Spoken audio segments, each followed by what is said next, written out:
Welcome back to Channel Guide. Today join us on the practice ground at Burnham and Barrow. Yep.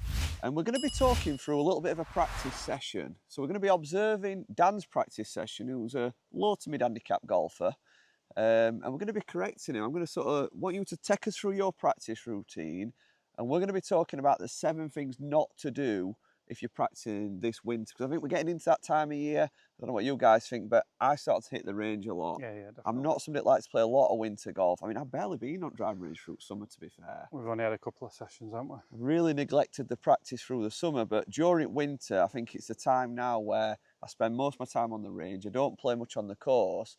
And I think with the price of range balls now, you can't just go and pound 50 balls and Get a driver out and whack away. yeah, I think you've really got to take these practice sessions serious, not just for your golfing ability, but I think for value, because I think a lot of driving ranges have these golf simulators and it's all built into the price of a basket of balls. So I think more now than ever, we really need to focus on good practice. Efficient and value, that's what we're looking So, for. crack on. I won't even let him hit one ball. So No, not even a warm up, you're so harsh. Show us your practice session. Oh. Is Dan the perfect practicer or not? Well, like I said, there was something to correct.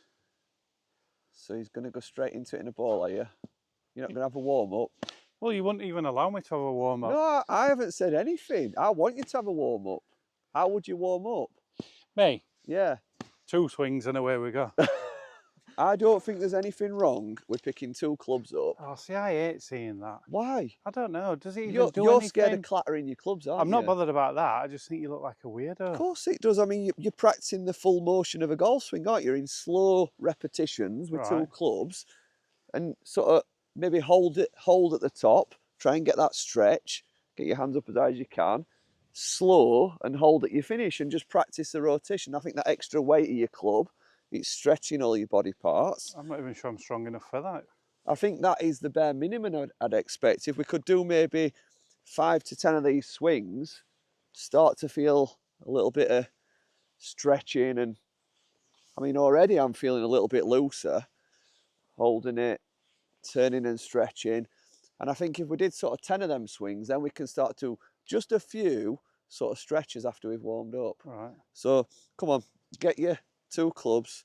I mean, some people might have one of these. Give me something that matches up. Fancy swing trainers with like a weighted ball on the end. They're quite a good idea. I feel like you're just trying to wear me out for that match, if I'm honest. But we're not trying to sell anything. Yeah. So, you know, you can just do it with 2 clubs. You say you can. I mean, I've never even held 2 clubs. Have you not? Trying to just ruin me. I'm not. I mean, it's good for you. You'll feel a lot better for this. Trust me.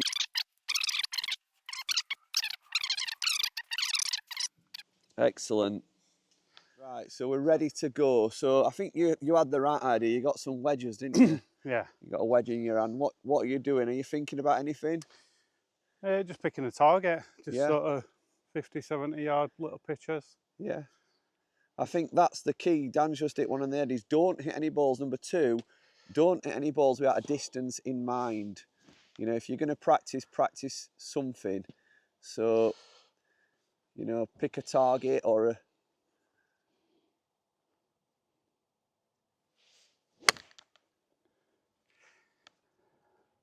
I mean, I hit my target. So go on, then look, we need to be able to judge whether, obviously you didn't strike it so well, but pick a target. 75 is the target. You're going to go straight for 75. Yeah.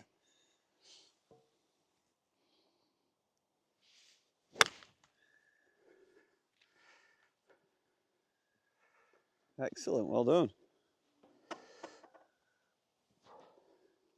So are you doing that based on feel or It's just feel, yeah. swing length?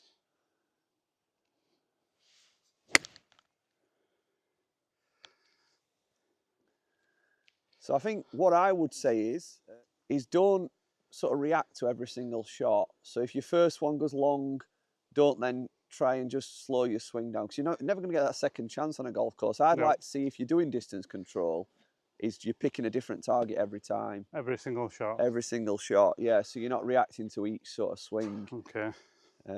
If we go 50. So if you want to go 50, yeah.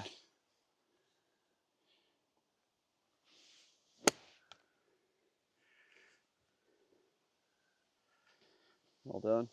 And then you could go 50 on the right hand side. You could change your target, or you could change your distance. But I think it's great to sort of get into, not get into that habit of just keep hitting 5 to 10 balls to the same target. If we go 100. Yeah.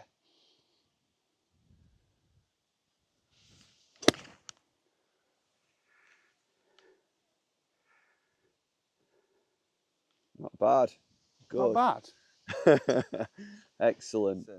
Now, what I would say to you is you've come to the practice ground. Yep. What's your main objective? Because you can only have really one objective in a practice session, whether that be hitting some drives and picking, between the 150 and the 200 yard mark, so picking a fairway, or whether it be, trying to visualize a green in your head and hitting some greens. So it's visualization rather than drill. When we played the other day, what did you think your main weakness was on a golf course? Driver. Yeah. I mean, having seen you hit the driver, I think I'd agree on that. And I think your main objective to today would be, obviously, picking a fairway and trying to practice hitting a fairway. It's now time to obviously tackle your main objective of today, which was to try to improve your driving. So we're going to do that by sort of visualising a fairway. Yep. So I think if we pick that fence at the back as being the outer bounds, yep. And then I think the 200 yard marker in the middle, and trying to sort of get that's your fairway and landing area. And what I don't want you to do is basically the shotgun approach. It's just 50 balls from here, boom, boom, boom. No. You've got to try to stand behind the ball and walk into each shot like you're on a golf course. Proper process. These are proper, imagine, your proper shots now on a golf course. So there is his 200 yard marker, and that's his outer bounds. So if you can get the ball, visualising where he wants to start it and where he wants to finish it, and teeing it up and standing behind each one.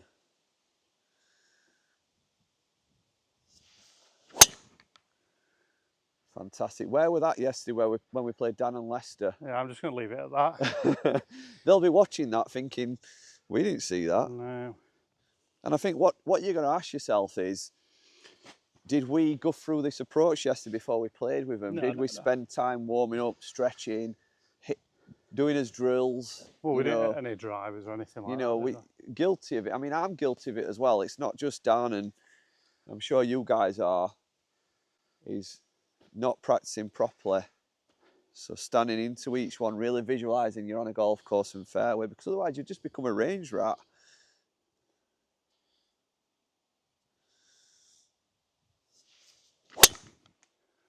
That's what we saw yesterday. So that one's out of bounds. But what we've got to do now is we've got to look for patterns, and then we can work from that. So what I would say is hit 5 balls, keep going through the same process, and then look for a pattern, and we'll try to find out, what we can do. Right.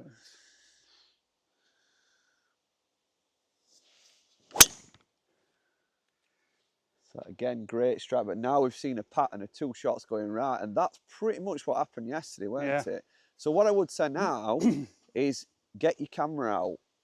Don't just keep hitting balls not knowing what you're doing. We're going to get the camera out. We're going to have a look at Dan's swing down the line, and then we're going to see why it's going right. I mean, I'm suspecting it's going to be club face, but let's have a look at that. Want me just to hit, yeah? Or... Well, first of all, let's just look at your aim. So you're already aiming just outline at Matt, which is going to take you out of bounds. Yep. So you want to be aiming up to that 150 really, or even left of the 150. I thought I were more like just inside at 250. So yeah. But basically, when you think you're aiming where you're aiming, you're actually 5 to 10 yards right of that. Yeah. Which is a common theme with me anyway. Yeah, so I think, first things we've spotted there, just by looking at camera, if you'd have actually looked at yourself setting up, you'd have noticed you were already aiming to right edge at fairway. I'm and you're playing not a fade. aiming as far right as I thought. Then, not aiming as far as you thought. So that's one thing we've corrected just by putting that camera down the line. So now, I think that's a better starting point for you. Okay.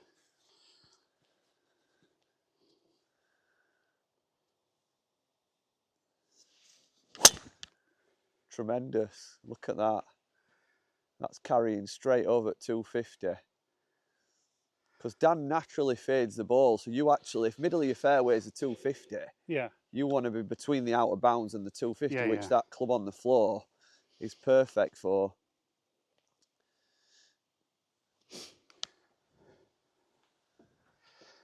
So this is a great process. Dan's not just pounding balls, he's walking into each shot from behind. He's trying to...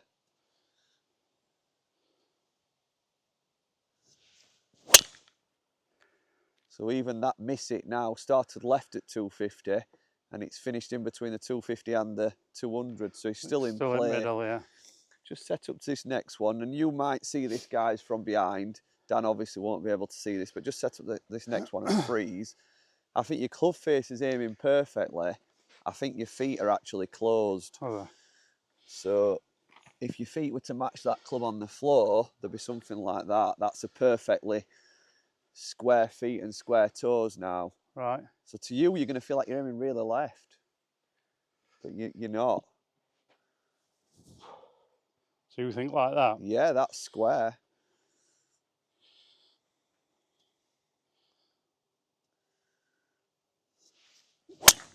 Look at that.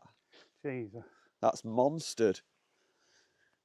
I think we'd have done Leicester Why didn't you and tell Dan. me that yesterday? Well, it's difficult when you're touring around. I mean, I've noticed you've been aiming right for a while, but you know, you don't really say something to someone, do you, till they start having a bad day.